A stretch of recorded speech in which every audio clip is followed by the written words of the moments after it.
Okay, this is another magnetic forces problem. It says in figure 1, a horizontal metal bar is moving downward in the plane of the page with electrical contact along two metal vertical bars that are distanced W apart.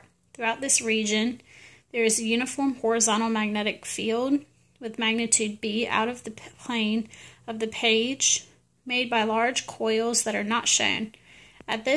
At the instant that the moving bar has a speed v, what is the reading on the voltmeter? So here's a picture. This is it moving downward with velocity. This is the voltmeter.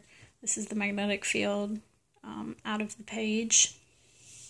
So I made note here that if you do the right-hand rule, V times B is to the left. So the bar is going to polarize, which I've shown in figure 2.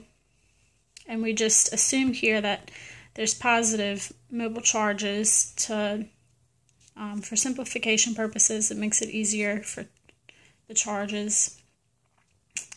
So it's going to polarize in this manner, with positive charges on the left, negative charges on the right. So the magnetic force will be to the left, as I said, because V times B is to the left. So that's going to give us a magnetic force to the left. And the E field is going to be to the right, and it's going to be greater.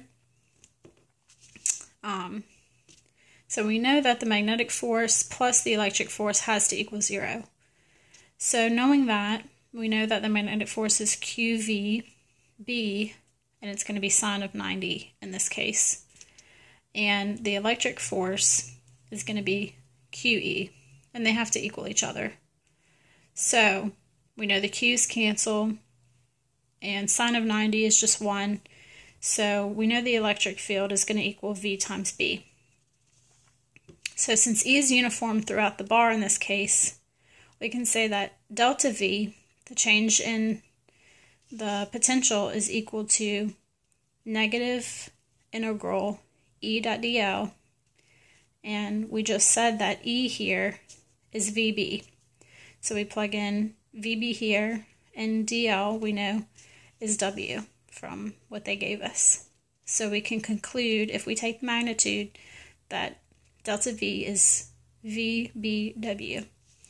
However, the left end of the bar over here is at higher potential, and since the high potential end, as you can see in the picture, is connected to the negative end of the voltmeter,